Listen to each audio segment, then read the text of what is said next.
I grew up in a really Christian family where Jesus was at the centre of nearly everything that we did. My dad was a pastor. I enjoyed it.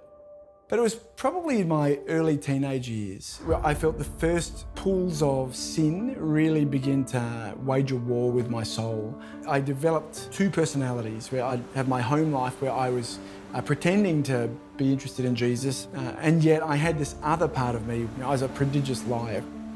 At the age of 28, I was a captain in the army.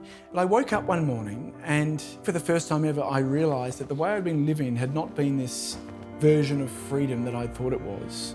The way I'd treated God was nothing short of outright rejection and rebellion. I had the phone number of a friend, a Christian friend. I said to him, "Tim, I need to talk to you about God. I'm not the person I've pretended that I am." And he said, "Of course you're not. No one thinks you're that. Everyone knows who you really are. You're a liar. You're a fake. You're a fraud. The only person who doesn't know it is you." But I said, "What do I need to do? How do I get right with God?"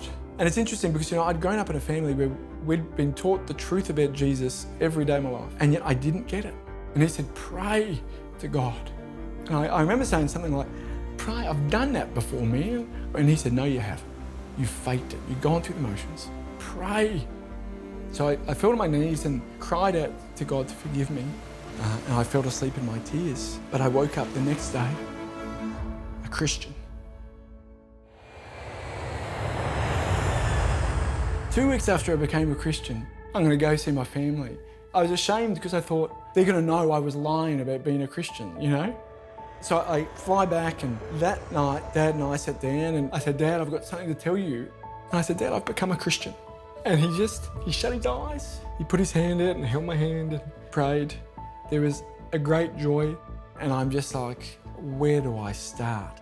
In the corner of his study, he had a selection of books by Dr. Youssef. And he said, "You should read these." And I read these books, not learning about Dr. Youssef, but learning about Jesus and learning about God and who God was and what he did. It just had this profound shaping effect on me. And it helped me connect the dots between these wonderful truths I'd been taught my whole life. And the wonderful thing that I always got from Dr. Youssef's books and teaching was that I wouldn't walk away thinking about him, but thinking about God. But at the end of 2022, I had the chance to meet Dr. Youssef and to chat with him beforehand. And so getting to meet him, I was overwhelmed, but not with awe and fame or anything like this, but just with love. I just love him. And I'm so grateful to God for his ministry and has pointed me to Jesus.